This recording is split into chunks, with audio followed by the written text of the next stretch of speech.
Hi, I'm Thomas, Believe in the Run, and this is the Adidas Solar Boost. So in the past, I've run in some Adidas shoes that had boost material, but I didn't really enjoy running them. I'm not gonna say anything, but Supernova maybe, or the Adidas Ultra Boost. Great comfy shoes, but when it came to running, they kind of ran clunky and heavy. So I wasn't expecting too much from the full midsole boost coming out in the Solar Boost. And the marketing was more towards saying that the shoe was for an amateur runner or someone who liked to run maybe 3 or 4 times a week, 2 to 3 miles each time.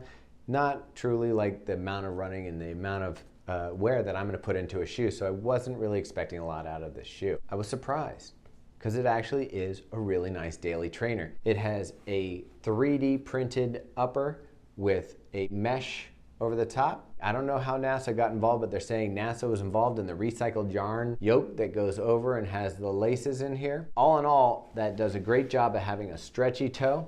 This locked in yarn that holds your foot in. The tongue is mighty comfy. It's an attached tongue, so it goes down both sides, creating kind of that wrap over your foot.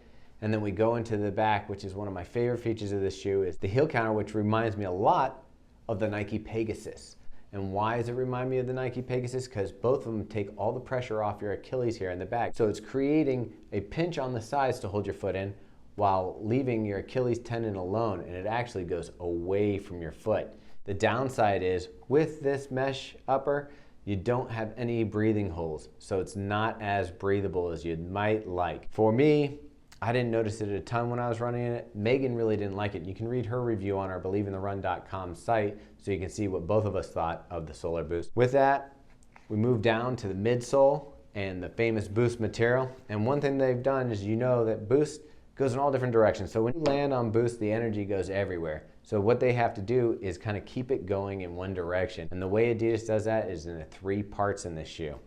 First, they've taken this grid, it holds everything together like a spider web and keeps it firm inside there, and then they mimic that on the outsole with the Continental rubber, which provides excellent traction and durability for the shoe. And the third thing you're gonna see is this new rail on the bottom that provides stability. You can see the rail comes up a little bit on the medial side behind the heel here to create some stability, comes through the shoe all the way up, and it gives you a nice smooth transition, a little bit of snap coming through, but you can see shoe's still pretty flexible. So you land, you come through, and smooth transition, you pop off. This ride reminded me a lot of the Epic React foam. The only difference is this weighs 11.15 ounces, 317 grams, which is on the heavier side where the React weighs about 8.5 ounces for my size 10.5. So with the amount of miles you're gonna get out of the shoe and the feeling through the stride and how your legs feel after the run, I do still think it's a great daily trainer. I tried it on some hill workouts, and after some of my longer runs, I did some striders,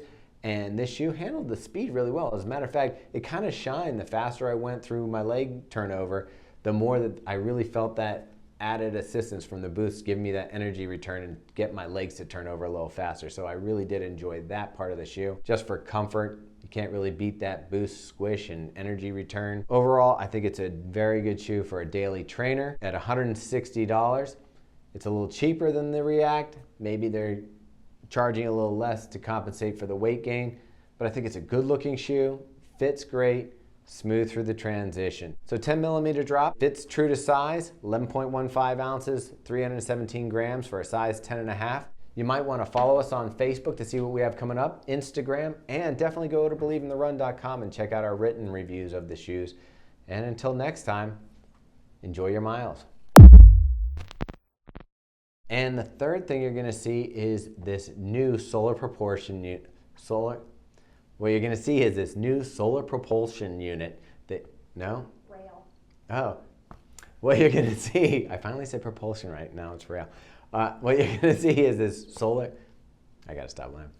What you're going to see here is this solar proportion, the solar proportion. Propulsion. Solar propulsion. What you're going to see is this solar propulsion, I can't say the word.